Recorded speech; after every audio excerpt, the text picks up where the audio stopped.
पढ़ाई के दौरान हम पढ़ाई के दबाव से कैसे बचे। हम एक डॉक्टर से मिले कुछ शारीरिक समस्याओं की वजह से, तो उन्होंने स्ट्रेस को ही मूल कारण बताया। हाँ, ये तो है भाई, स्ट्रेस जो है ना वो साइकोसोमेटिक मामला है। स्ट्रेस एक समय तक केवल दिमाग खराब करता है, एक समय के बाद उससे सिम्टम्स बॉडी में आने लगते हैं।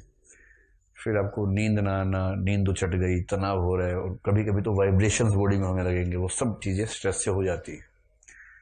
तो स्ट्रेस से बचने का एक ही तरीका है कि थोड़ा सा इंसान की तरह से पढ़िए, मशीन मत बनिए। मुझसे तो कोई सलाह मांगता भी नहीं आजकल, क्योंकि मैं ऐसी सलाह देता हूँ फिर बच्चे आते नहीं मेरे पास सलाह मांगने के लिए। आते हैं कि सर कितना पढ़ें, कैसे पढ़ें। मैं बोलता हूँ देखो, सप्ताह में एक फिल्म जरूर देखनी है, ये पहली सलाह है। सप्ताह में एक फिल्म, अगर स्कोप है तो सिनेमा हॉल में जाके देखिए, दो चार दोस्तों के साथ देखिए। BF-GF वाले चक्कर मत पड़िएगा, उसमें तनाव ज्यादा होता है। और गए थे फिल्म देखने, सिर फुटवा के लौटे हैं वापस, तो वो सब दो चार अच्छे दोस्त जाए वो ज्यादा ठीक रहता है, हंसी मजाक खूब होता है ना। बाहर ना जा पाए कोई बात नहीं, पेन ड्राइव में भरवा के ले आइए फिल्म, और किसी एक लैपटॉप पर देख लीजिए सब बैठ के। वो सब थोड़ा होना चाहिए। दिन में कम से कम 1 घंटा बिचिंग कीजिए, बिचिंग, शुद्ध बिचिंग, उसमें कोई मिलावट नहीं होनी चाहिए। बिचिंग समझते हैं? बिचिंग का मतलब क्या?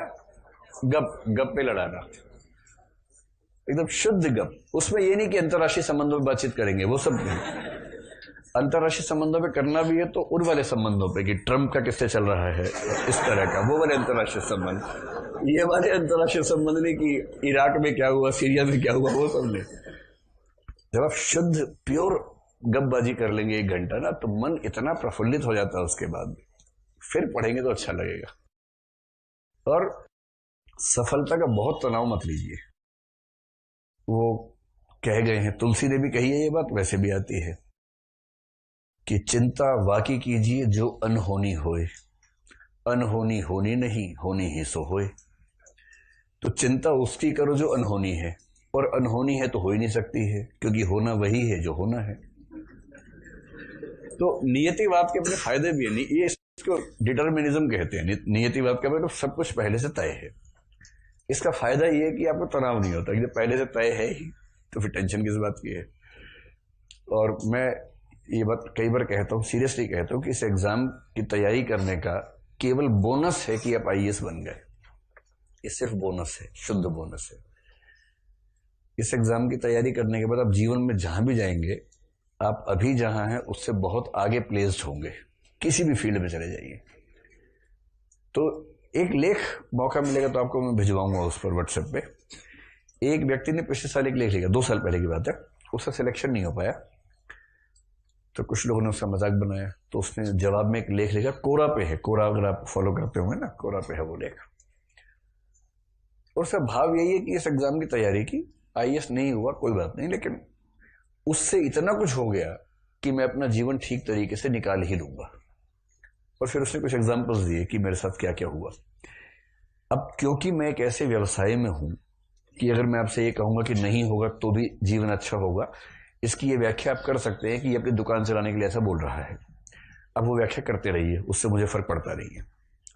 लेकिन अगर उस पक्ष को आप थोड़ा साइड में करके समझने की क्षमता रखते हो तो इस बात को मान लीजिए, इस एग्जाम की तैयारी अपने आप में इतनी बड़ी उपलब्धि है, जो अभी समझ में नहीं आएगा बाद में आएगा। तो चिंता मत कीजिए, मस्त होकर तैयारी कीजिए। IAS है, PCS है, बहुत सारे एग्जाम्स है, जुट के काम करेंगे तो कुछ ना कुछ हो ही जाएगा बढ़िया, और शानदार जिंदगी होगी। ऐसा नहीं कि उसके बाद की जिंदगी इससे अच्छी होने वाली है, क्योंकि ये तो आपका बेस्ट फेज है इस समय। दोस्त हैं, पढ़ाई है, पढ़ने लिखने का समय है, कुछ नहीं करना है, घर से पैसे आ जाते हैं। इतना अच्छा फेज जीवन में नहीं आने वाला कभी। ये आपके जीवन का सबसे अच्छा फेज है।